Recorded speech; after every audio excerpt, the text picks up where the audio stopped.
How to teach your dog his name. This is my dog training tip of the day for today. How to teach your dog their name. Sometimes a name can be useful if you have more than one dog. I just recently named my puppy Tug, but I haven't yet started calling him that. I've been calling him Puppy. So right now I'm going to show you how I'm going to teach Tug his new name. He probably thinks his name is Puppy, who knows. Okay, so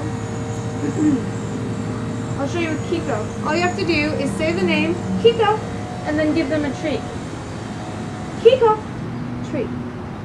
Tug, treat. Tug.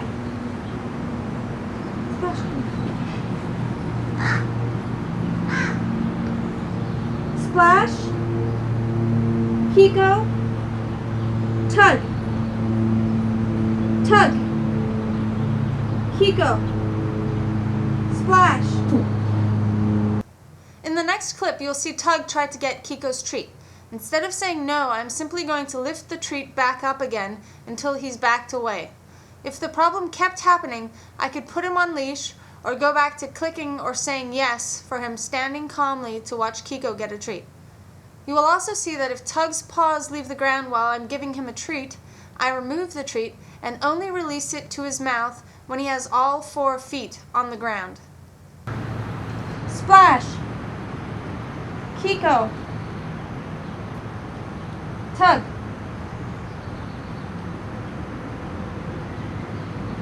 Kiko. Tug.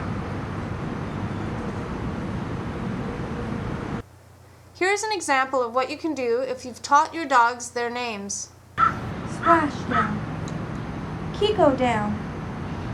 Kiko sit. Splash sit.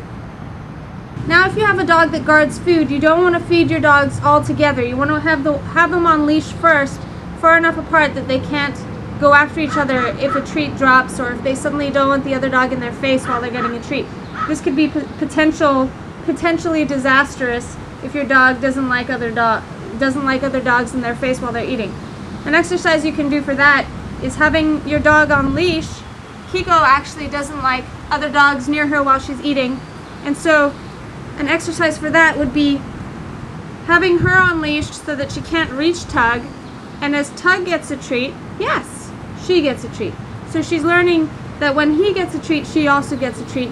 This is basic classical conditioning to change your dog's emotional response to other dogs being around while they're working for food from being a punishing experience to being a reinforcing one.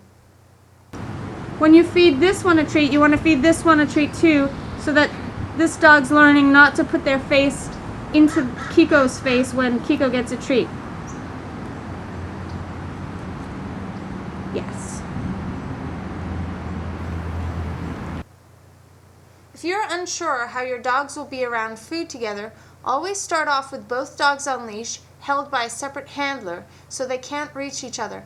Some dogs might need to be over 10 feet away from each other to begin with until they've learned they do not have to compete for the food.